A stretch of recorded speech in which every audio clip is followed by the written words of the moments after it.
Monterey was still draped in funeral black when I came down the stairs in the house above the Pacific. My shoes were quiet on the wood. The scent of roses from the service lingered in the hallway, mixed with sea salt. Voices floated from the dining room, as if grief were something you could push to the sideboard. "Is she still here?" someone said. I paused on the last step and saw colored stickers on the grandfather clock and on the leather chair by the window. A bright green square on the china cabinet, a pink one on the piano bench. "We can remodel once she moves out," said a younger voice. A phone hummed while they traced the walls. Spa room, maybe a tasting bar. No one looked at me. I was a shadow on my own staircase. My son Evan sat at the head of the table, a posture he learned from his father. Sophie, his wife, glided in with a tray of sparkling water. All hostess smile. "We are celebrating his legacy," she said.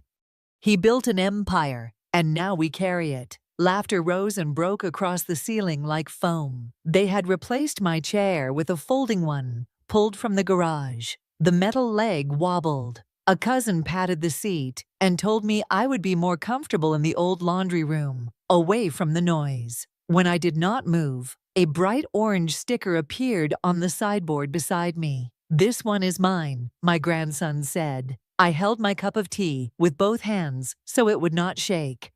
They kept speaking as if I were a curtain. "She only ever made soup," said a voice I could not place. "He made the company. Let her rest with the memories." Another voice suggested giving me the garden shed. Someone asked if my pension checks could be forwarded for a while, and there was terrible laughter. I ate a bite of cold chicken and tasted chalk. I swallowed anyway and listened. That is what I have always done best. I listened when the bank called 20 years ago.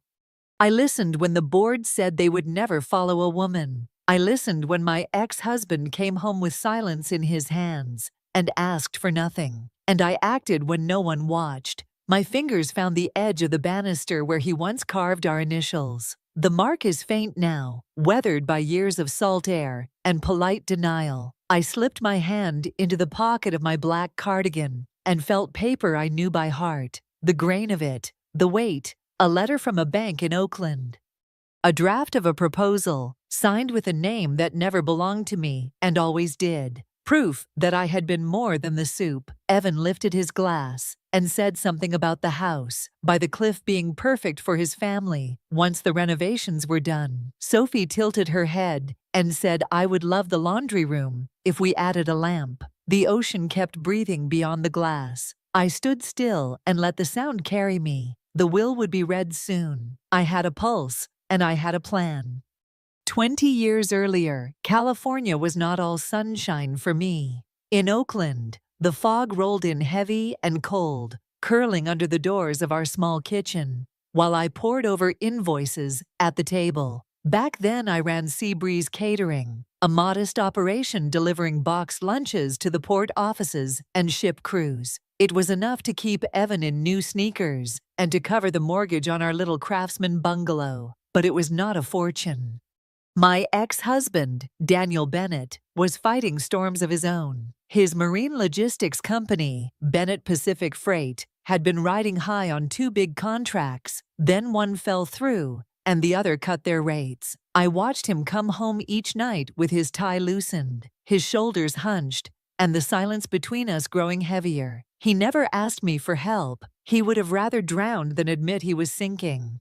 One night, long after Evan had gone to bed, I overheard him on the phone with a board member. Bankruptcy was not just possible, it was inevitable, unless they secured a new government port contract in Los Angeles. But to bid for it, they needed to prove they could cut transit times by 30%. That meant an operational overhaul they did not have the capacity or the budget to plan. When he went to bed, I stayed in the kitchen. I had worked in logistics once, before Evan, before I traded my desk for a rolling pin. I knew the industry had been slow to adopt real-time tracking and adaptive routing. I also knew exactly how to fix that. By sunrise, I had mapped out a phased optimization plan, new routing software integration, strategic port partnerships, and vessel load balancing. that could slash their delivery times and impress the contract board. I did not sign it with my name. I used L. Grayson, a name I once thought I might use if I wrote a book. I mailed it from a post office 2 towns over. 2 days later, Daniel came home with a strange light in his eyes. "Someone sent us a proposal," he said, "and it might just save us." I stirred soup and nodded, not trusting myself to speak. But ideas do not keep the lights on without money. That same week, I opened the small walnut box at the back of my closet. Inside was my grandmother's emerald necklace, my mother's gold bangles, and the diamond brooch Daniel gave me on our 10th anniversary. Every memory had weight. I carried them to a jeweler in Berkeley and walked out with a cashier's check big enough to secure the tech upgrade his company needed. I told no one. Daniel never asked where the funds came from. Within 6 months, the Bennett Pacific Freight Optimization Model, my model, helped them land the Los Angeles contract. The company rebounded, expanded, and was hailed as a West Coast success story. They called Daniel a visionary. Articles wrote about his lone genius. My name was never printed, and I let it be that way for years. I told myself the family needed one hero, and it was easier to let him be it. I did not know then how that silence would one day be used to write me out of my own life. But I kept the proof, bank receipts, the original draft, and the patent letter that would become my lifeline when the tide finally turned. Back in Monterey, the winter light slanted pale through the salt-streaked windows, as if even the sun hesitated to come inside. I had been awake since dawn, listening to the muffled thumps above me. By the time I stepped into the hallway, my life had been condensed into 3 cardboard boxes stacked by the door, my books, a few framed photographs, and the patchwork quilt I'd sewn the year Evan was born. Evan was upstairs with Sophie, talking to a contractor on speakerphone. I caught phrases drifting down. Tear out the old carpet, open concept, wine bar where her bed is now. The casual certainty in his tone made my stomach tighten. This was my home, but I could already feel my name being scrubbed from it. When I reached my old bedroom, the bed frame was gone. The closet stood half empty, its other half filled with Sophie's coats. A bright blue sticker had been slapped on the antique dresser my father built. "That one's mine," Sophie's sister announced as she walked past with a tape measure. I asked what was happening, though I already knew. Sophie smiled like she was handing me a favor. "We thought you'd be more comfortable in the laundry room," she said. Less noise. Her tone was light, almost cheerful, but there was an edge under it. The laundry room smelled faintly of mildew and bleach. A single bare bulb hung from the ceiling, flickering when the wind hit the eaves. Against the wall sat a narrow cot draped in a thin moving blanket. Beside it, my boxes had been shoved against a rusted utility sink. There was no dresser, no nightstand, not even curtains. Later that evening, Sophie came to the doorway, holding a folded towel and a bottle of generic shampoo. "For you," she said, placing them on the cot as if delivering a charity donation. "Dinner's at 7. You can eat after everyone else." I nodded and waited until her heels clicked away before sitting on the cot. I could hear laughter from the dining room, the scrape of chairs, the pop of a champagne cork. My stomach growled, but I ignored it. Instead, I reached under the cot, dragging out an old sewing cabinet I'd brought from Oakland decades ago. The cabinet's bottom drawer was false, a trick I'd built myself after reading a mystery novel years ago. I slid it open to reveal the folder I'd hidden for over 2 decades. Inside were the original L. Grayson proposal, the bank receipts from the Berkeley jeweler, and a certified letter from the U.S. Patent Office. I ran my fingertips over the edges of the paper, feeling the faint ridges of embossed seals. I had kept these documents not out of spite, but out of self-preservation. Tonight, for the first time, I realized they were no longer just history, they were my future. Outside, the Pacific roared against the cliffs, the same as it always had. In that sound, I heard a reminder: tides change without permission. And when they do, they carry away what isn't anchored. I had been still for too long. It was time to move. The next morning, the wind came in off the Pacific, sharp enough to sting my cheeks. My cell phone had been accidentally cut off overnight. Sophie claimed the family plan had to be restructured now that Daniel was gone. I didn't argue. I pulled on my old wool coat, the one they said looked depressing, and walked the 8 blocks into town. The payphone outside the pharmacy was half hidden by a leaning palm tree. I lifted the receiver, pressed the familiar metal buttons, and listened to the steady hum before a deep voice answered. Richard Kane.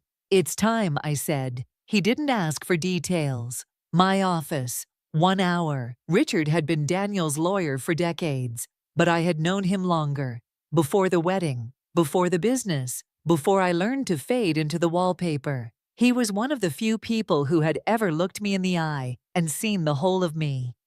When I arrived at his San Jose office, the bay glittered beyond the floor-to-ceiling windows. Richard closed the door, gestured to the heavy oak conference table, and waited. I set the worn leather folder in front of him. The sound it made on the wood was soft, but it carried weight. First came the joint trust agreement from 2003, Daniel's name and mine side by side under co-founders, not as witness, not as spouse, but as equal. Richard's eyebrows lifted slightly. Then I slid over the bank documents from First Pacific Savings of California, dated June 2004. "The deposit that saved Bennett Pacific Freight," I said quietly. The receipts showed the sale of my grandmother's emerald necklace, my mother's gold bangles, and the diamond brooch Daniel gave me on our 10th anniversary. Finally, I laid out the pages that mattered most. The original shipping optimization proposal in my hand, signed with the name L. Grayson. The ink had faded to a soft gray, but my handwriting was unmistakable. The careful loops, the precise spacing. "This is the model that landed the Los Angeles port contract," I said. Richard studied each page, then leaned back. "We'll need authentication." Within an hour, a handwriting expert from Stanford arrived, a silver-haired woman with half-moon glasses and a magnifier. She compared the proposal to fresh samples I wrote on the spot, matching the slope of my letters, the pressure points in my pen's strokes. She murmured observations in shorthand. Only Richard seemed to follow. By late afternoon, her conclusion was clear. The L. Grayson model was mine, and under California intellectual property law, my authorship was intact. The absence of any transfer agreement meant every residual dollar it generated still belonged to me. Richard looked at me over steepled fingers. "Do you want the money?" I shook my head. "I want my voice back." He closed the folder, slid it toward him, and smiled faintly. "Then we'll give it to you in a room they can't ignore." Outside, the coastal fog was rolling in, swallowing the bay in white. I stepped into it, with the kind of certainty I hadn't felt in years. The will reading was coming. This time, they would hear me. 2 days later, Richard called me back to his San Jose office. The sky over the bay was a brittle blue, the kind that comes after a hard wind has scoured the clouds. When I walked in, there was a second leather folder on the table, thicker, newer, and heavy with the weight of what he'd found. "Sit," he said, sliding it toward me. "You should see this before anyone else does." Inside was the Stanford analyst's final report, stamped and signed. Every loop, curve, and pressure mark in my handwriting matched the L. Grayson proposal. The ink analysis confirmed it was from the year the Los Angeles contract was won. On top of that, Richard had traced the intellectual property registration. "The Grayson Maritime Optimization Model," he read aloud, "currently licensed to 27 commercial shipping companies in North America, Europe, and Asia. Annual royalties, $8.6 million. I stared at the number, not because I wanted it, but because it was mine and had always been. Richard leaned forward. "You never transferred ownership. Legally, you are the sole rights holder. These residuals have been accumulating in a holding account tied to Daniel's company, but since you're the originator, they revert directly to you." I closed my eyes for a moment, letting the truth settle. For years they had called me quiet, simple, someone who built soup while Daniel built an empire. Yet the foundation of that empire was my mind on paper, my risk, my sacrifice.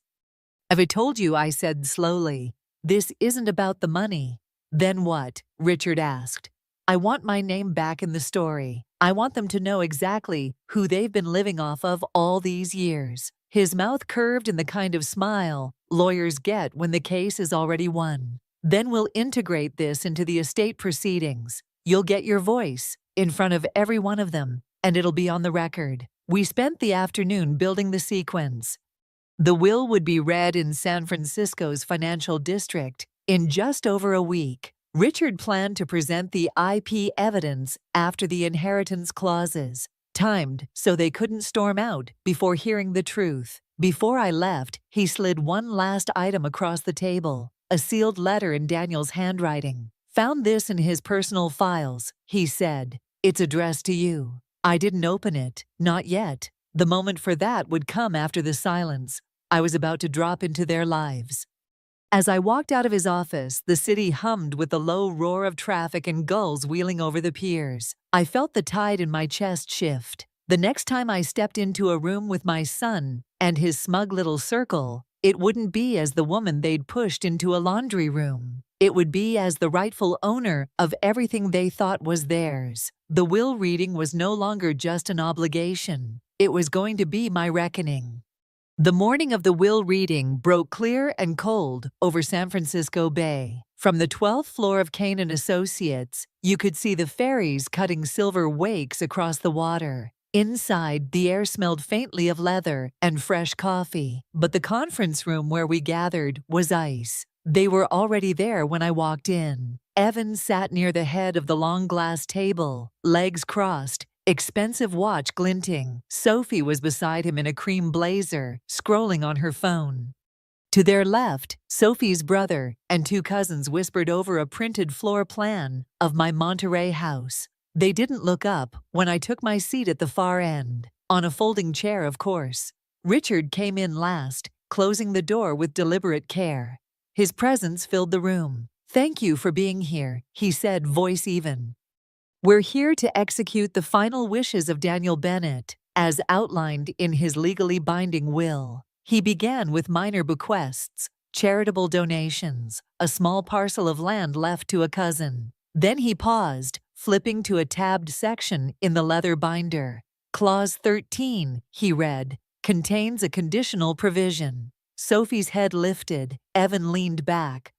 Daniel Bennett specified that for each documented instance of his son, Evan Bennett speaking ill of his mother after his death, the sum of $500,000 would be deducted from Evan's inheritance. A murmur rippled through the room. Richard reached into his case and placed a small speaker on the table.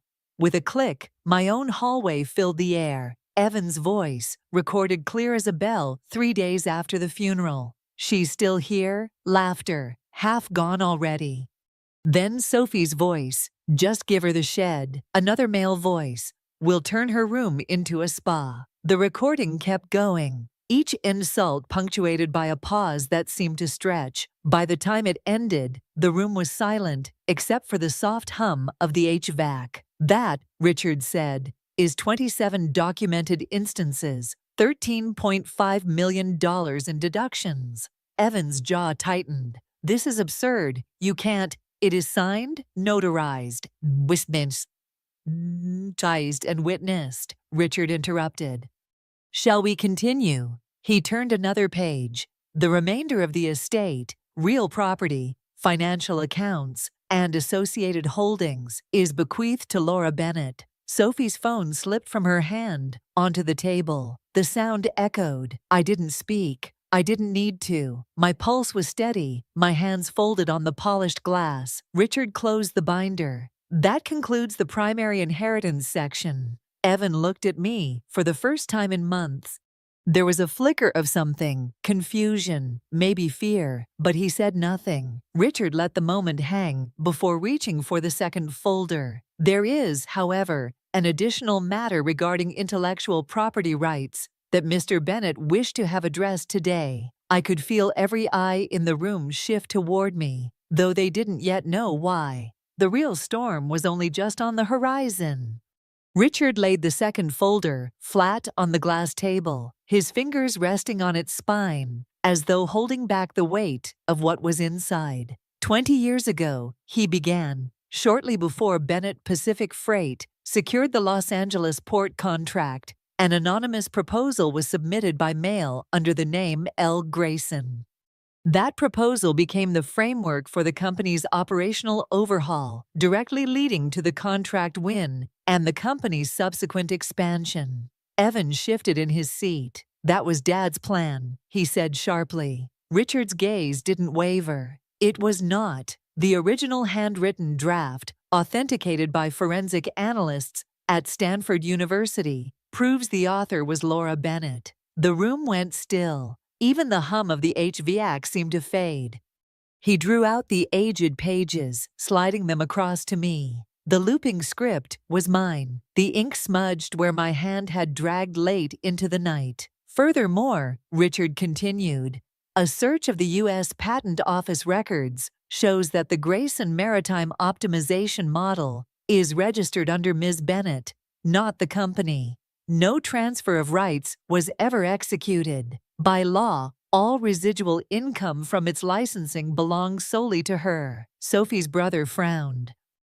Residual income. Richard didn't blink. $8.6 million annually, from 27 active licenses worldwide.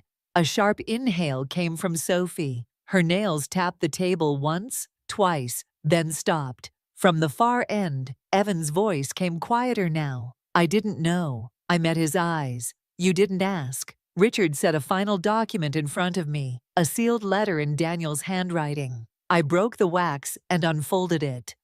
His voice lived in the lines. "I asked you to stay anonymous because the board wouldn't follow a woman, but I always knew you were the mind that saved us. I'm sorry I let them forget you." I read it silently, then folded it again, tucking it into my bag. Richard's tone was businesslike, but his eyes carried something more. "Per Miss Bennett's instructions, the Monterey property will be vacated by all non-title residents within 72 hours. Evan's mouth opened, closed.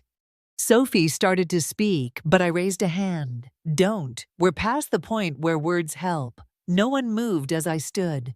The tide had turned, and they all knew it. I was no longer the woman they'd pushed into the laundry room. I was the owner, the creator, and, for the first time in decades, the name they could not erase. I drove back to Monterey that afternoon with the ocean at my left and the wind in my hair, the road curling along the cliffs like a ribbon. When I unlocked the front door, the house felt different, lighter, as if it knew the weight it had been carrying was about to leave. Inside, the colored stickers still clung to furniture, a confetti of greed. I peeled them off one by one. The blue square on my father's dresser, the yellow tag on the armchair Daniel used to read in, the pink one on the wedding china cabinet. Each sticker folded small in my palm before I dropped it into the trash. The next morning, boxes began to appear in the hallway. Not mine, theirs. Sophie stormed up and down the stairs, barking orders into her phone. Evan trailed behind her, silent, his shoulders hunched. When he found me in the kitchen, he looked older than he had at the will reading. "Please, Mom," he said, his voice raw. I set down the coffee mug. "You spoke first, Evan. The will just listened." He didn't try again. By the third day, the house was quiet, except for the sound of tape ripping and drawers sliding shut. When the last car pulled away, I stood in the doorway, breathing in the salt air. For the first time in years, the silence felt like mine. 3 months later, I sold the Monterey house, not out of anger, but because some walls hold too many echoes. I moved south to a glass-walled condo in Santa Barbara, where the sea is always in view, and the light shifts like silk across the floor. With the first royalty check from the Grayson Maritime Optimization Model that arrived in my own name, I opened an account for the Women Who Built in Silence Fund. No galas, no speeches, just quiet grants and scholarships for women whose work was taken, minimized, or forgotten. I knew their ache. I knew the sharp joy of taking back what was yours. One evening, I hung a sign beside my front door. I'd had it carved from old Monterey oak. This home was built by a burden they could not break. The mail carrier laughed the first time he saw it, but I smiled every time I turned the key. Sometimes, at night, I make soup in my small kitchen, the Pacific glittering beyond the windows. I think of all the years they told me I was fading, when really, I was just waiting for the right moment to be heard. Lesson: silence can be chosen, but it should never be a life sentence. If someone erases you, write yourself back in, bold, clear, and in your own hand. Because the only legacy worth leaving is the truth with your name on it.